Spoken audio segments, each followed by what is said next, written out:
আসসালামু আলাইকুম। আমার আজকের রেসিপি ফুলঝুরি পিঠা। এভাবে একবার বানাই দেখবেন, খুবই মজা পিঠাটা।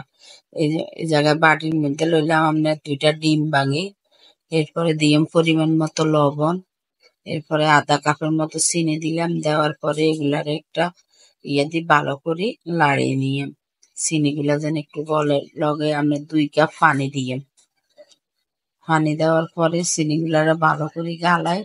পানিটা যেহেতু একটু ফেনা ফেনা হয়ে যাব, ওই টাইমে আপনার কিছু আটা থাকার ময়দা থাক ঘরে যেটা থাক ওটা দিয়ে দিবেন। চাইলের গুঁড়া টুড়া দিতে হইব না। অনেকে দেখায় আপনার চাইলের গুঁড়া দেয়, এটা দেয় ওটা দেয়, এগুলো তো কিছু লাগে না।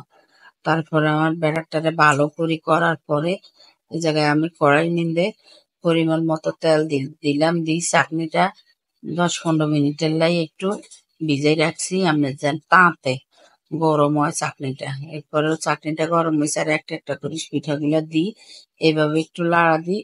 দিলে আপনার পিঠাটা ফুলিয়ে আপনার চাটনিটা পুরা দইয়ের ভিতরে আপনি ডুবাইয়েন না, নাইলে কিন্তু পিঠা আটকে যাবে। এই অল্প একটু উপর দিয়ে রাখতে হইব, তাহলে যে পিঠাগুলা সুন্দর ফুলি যাবে। এরপরে একটা একটা করে দিই, মাঝখানে আবার ইয়াটা বসাই দিছি। এরকম আপনার হালকা বাদামি কালার হয়ে আইলে আপনি উডা হালাইয়েন।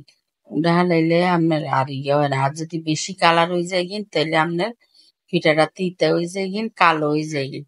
এইভাবে সবগুলা পিঠা বানাই আমি রেডি করে হেলাইলাম। যদি আমার আজকের এই ফুলঝুরি পিঠাটা আপনার কাছে রেসিপিটা ভালো লাগে, একটা লাইক করবেন, কমেন্ট, শেয়ার, সাবস্ক্রাইব করে দিন। আসসালামু আলাইকুম।